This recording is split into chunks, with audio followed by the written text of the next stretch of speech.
Hey Wendy, it is about 3 o'clock in the morning and I am shooting a video just for you. But I'm not even dressing up for the occasion.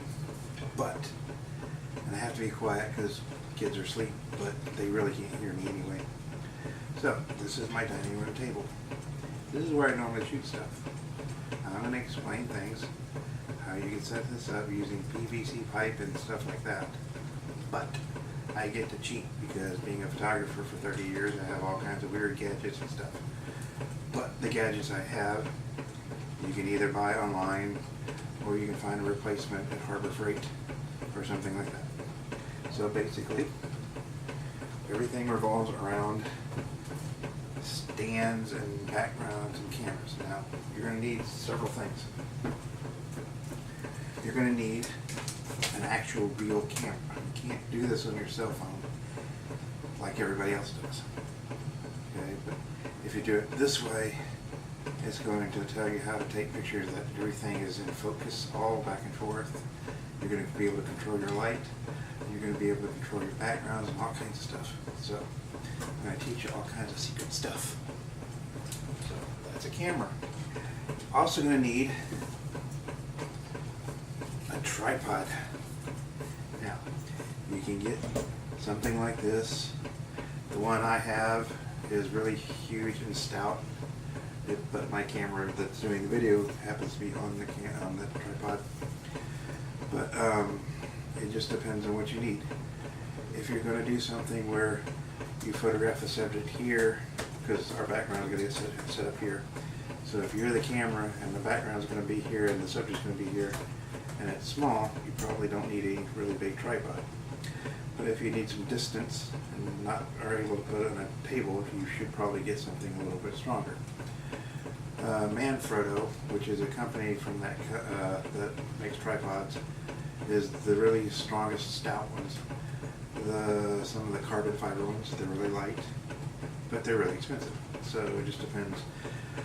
So buying a camera and lenses and stuff is kind of like, how big a lathe do you want? Do you want a little miniature lathe to do stuff? And everybody that you're seeing people take pictures is not even using miniature lathe. They're using 2 pieces of metal with a stick, and they're using a bow, okay, to make the wood turn, and they're using their fingernails to cut the wood. The way we're going to teach you is we're going to show you how to do it like you're using a one-way lathe, but your stuff's going to come out really nice. So when I'm teaching you this class about lights and stuff, I want you to think of not using computers, but you're going to learn some subtle math skills. But I also want you to be able to tell me whether this is something that people will want, because as I have told you just a minute ago while you were asleep and I woke you up, that some of my ideas revolve around cameras from the 1800s. I mean, photography was photography from 1830 until about 10 years ago when they started making all these stupid digital cameras. So any camera that you pick at a camera show, I mean, I could do anything. I could still shoot this camera. I could shoot a Nikon like the one I was showing you. I could shoot like these things that you see at antique stores, the old Brownie cameras. I can do that. You give me any kind of camera, I can use it. But when they came up with all the new cameras, all the controls start to change, and they don't tell you in the manual you're supposed to know all this stuff, and you're supposed to search online. And that's one thing I can't do is search online. It just frustrates me to no end when somebody says, just look it up. It's like, I was trying to set the film speed setting on that just to do this video, and it took me 30 minutes in frustration to give up because I could not find anything that even remotely talked about what I needed. So everybody else can go and they can find it. I can't do it. So I'm going to show you how I do it. I'm going to try to speak very simply and plainly, which I usually do in class, but please tell me what you think, because you might find out that people will say, hey, no, this is way too advanced and we just want to do it on our cell phones, which I cannot do. Or everybody has one of these kind of cameras and they're shooting in those little light boxes they sell at SWAT, which are stupid because I'm about to show you how you'll never need one of those again. And so there's all kinds of things that I'm questioning about whether I can teach what you want, but I should be able to. So, and I use a lot of hand gestures when I talk, so just forgive me. The first thing you will need is some kind of stand. Okay. So this is one of my old light stands for a small light. I have a cat that's meowing. This is a small stand. It's not very stout, but this is overkill for most people. This is usually something they don't need something this strong, but the lights I use are pretty heavy. But you gotta remember something.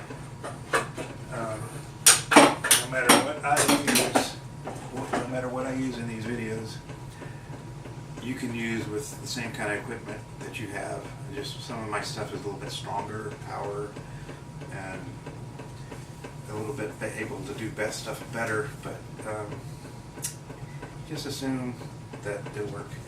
Anyways, so we have stands, and we have clamps. Now, clamps are basically the same idea what you can get at Lowe's, okay? This is a camera background clamp. I actually found this at Bussey's Flea Market in San Antonio. I think I got 2 of these for 20 bucks. So you'll never know what you'll find. But basically, it clamps on in some kind of way, and I gotta figure out how to do it because it's always different. I've got so many different ways to mount. Anyways. No, that's not it.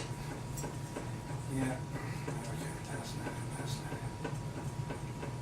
So, this was working earlier.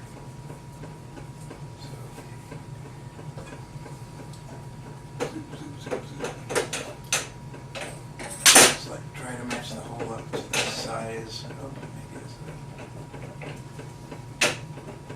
yeah. That's it.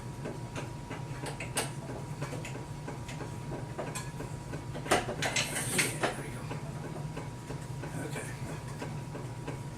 So we now have a clamp here. Okay. Here's my other way of cheating. Commercial photography is sometimes complicated in the fact that you have to use all kinds of different things to make things happen. Like, sometimes you will have to sacrifice a family picture in order to use a reflector board that you can actually use to reflect light, but then you can shoot through it. Okay? So you'll find out that there's all kinds of weird ways to do this.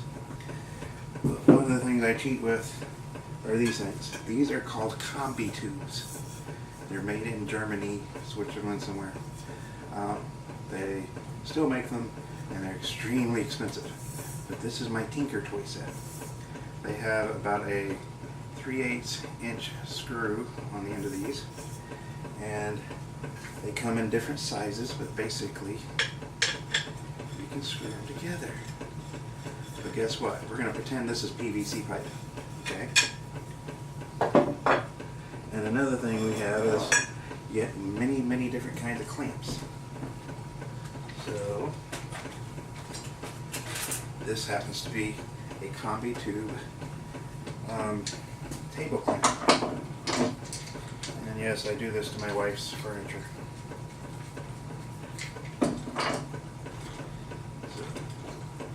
Basically, this gets clamped to our dining room table. And yes, I have to do this every time I shoot pictures. So, and for Thanksgiving, I had to tear this down, and I'm just getting back to putting it back up. So basically, think of how to do this with PVC pipe.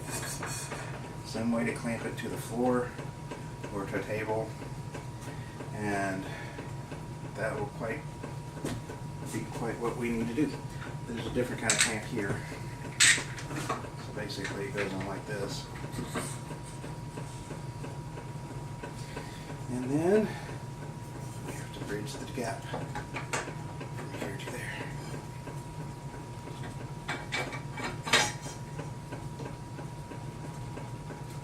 And all this could be is an elbow joint in PVC pipe. Basically, we're going to join these two pieces together. And nope, we're going to get a smaller one. Keep it.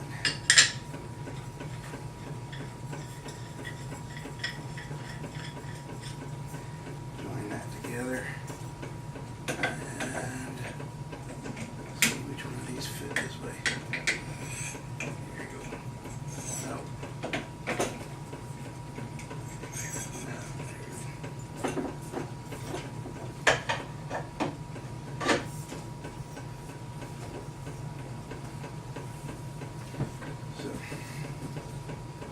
And if we teach a class, I'd probably bring this with me. I have a whole kit of this stuff, but we would probably just use nothing but PVC pipe.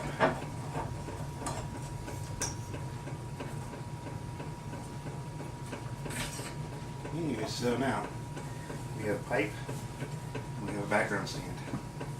And yes, you can actually buy background stands, which I have too. Now, combi tubes are made by a company called FOBA, F-O-B-A. It's actually a sub-business in another business, but these are FOBA clamps, and they're bent. They're specifically for background so that they can bend around the metal. Now, any good woodworker can make this completely out of everything you have in your shop, because you can get the spring clamps that hold your wood together. Now they're going to be flat, but you might be able to rig something. This is just a elbow joint, and this is PVC pipe, and somehow to connect it to some kind of stand or way on your floor. You could even take a piece of wood and drill a hole in it, clamp it into that, something. There's all kinds of ways you could do it. Now, the other thing, and this is what you got, is our vinyl background. And mine's very dirty. But because I have these specific clamps, it will snap right on and go from there.